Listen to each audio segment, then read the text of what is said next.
Hey podcaster, I'm Tim Olberg, your podcast performance coach, with another actionable tip so you can grow your authority and convert with ease. Today's tip is, keep the bar high when it comes to your audio quality.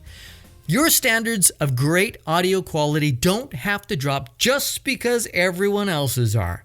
And I'm going to help you with that today with a few simple steps. But first, if you're podcasting for your business, you might have one of these goals. Grow your authority in your niche, generate leads, and build an audience. You serving your audience with valuable content is going to be the best way to reach your goals. But if no one can hear you or understand you or your guest, or your show is annoying or painful to listen to because it's an assault on your ears, you're not going to achieve your goals. Your professional reputation is at stake when your show sounds like garbage. Here's the worst part. The bar seems to be getting lower, and not just in podcasting. At the time of this recording, we're still in the middle of the COVID-19 pandemic, and everyone is having to make adjustments. The biggest winner has to be Zoom. It used to just be entrepreneurs and businesses holding Zoom meetings, but now it's family gatherings, late night TV, and daily news that's on the Zoom platform.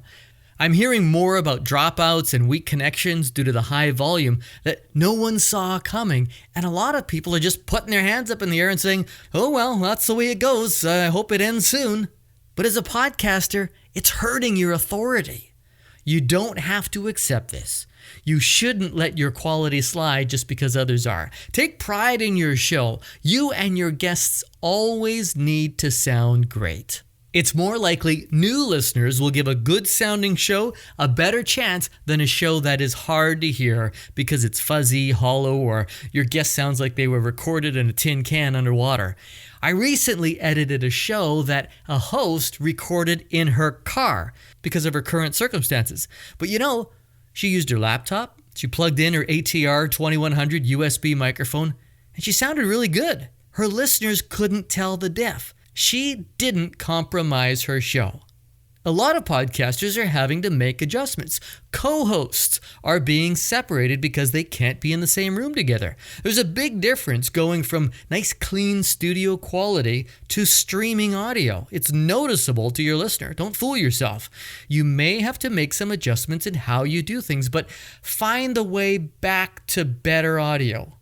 Don't consider this the new normal. Crappy audio is never normal.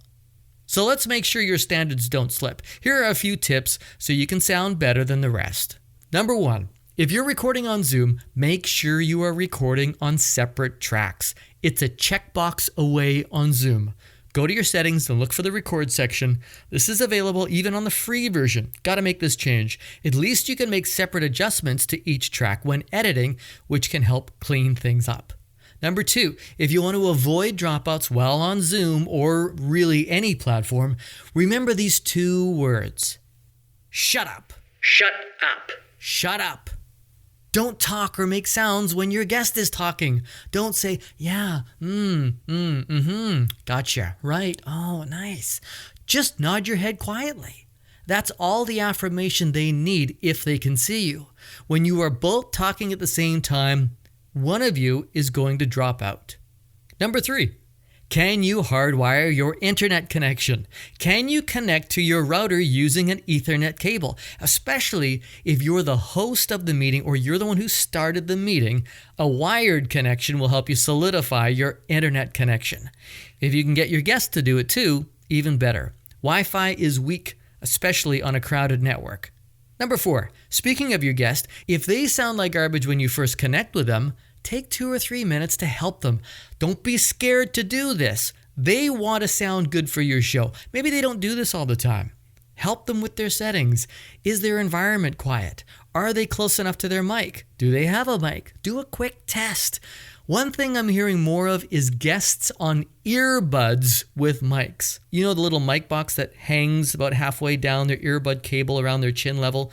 These are awful for podcast interviews, but sometimes you only have that option. I get it, but they rub up against clothing or hair and they sound terrible.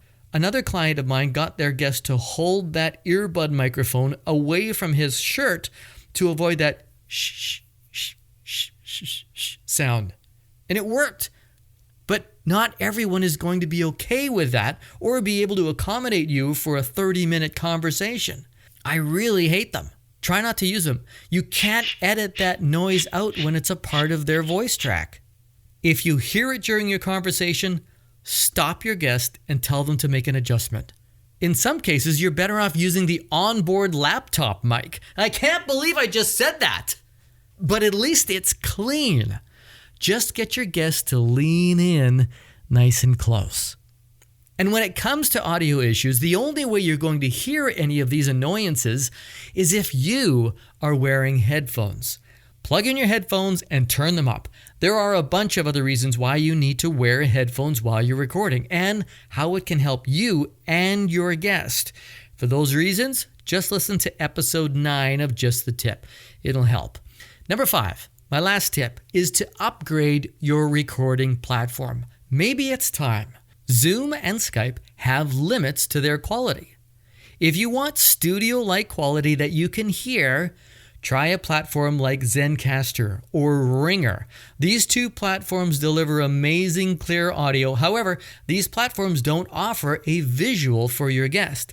No video means more bandwidth dedicated to your audio. That's how they can sound so great. But if you do want to see your guest and not give up the audio quality, try my new favorite platform, Squadcast. These guys have it going on, and a lot of people are jumping on board because you get amazing quality with video and then just download your crystal clear MP3 or WAV audio separately. They all have different pricing options depending on your needs. I'm going to drop the links into my show notes for you to check them out. Might be something you want to consider. So, just because the bar is lowering doesn't mean you have to stay under it. You may have to change the way you do things, but your audience doesn't have to pay the price when it comes to your audio quality. Try these tips. Record on separate tracks. Shut the hell up when your guest is talking. Hardwire your connection. Throw earbud microphones in the garbage. Wear headphones when you're recording. And if you need to, look at upgrading your recording platform for better audio. Sounding great every episode is going to maintain your professional reputation, help you rise above your competition, and continue to grow your authority. And I hope that's just the tip you need. Don't forget to subscribe to Just the Tip right now. You know, you really can get lost in the podcast equipment weeds. You can spend days and weeks researching the best podcast microphone, the best podcast recording software. You'll get a million options. Don't waste your time on this stuff.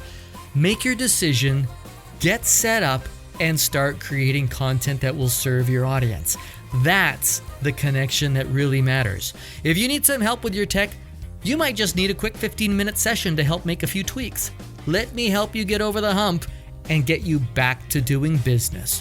Book your free 15-minute coaching call right now. Just go to podcastperformancecoach.com. I'm Tim Walberg. See ya!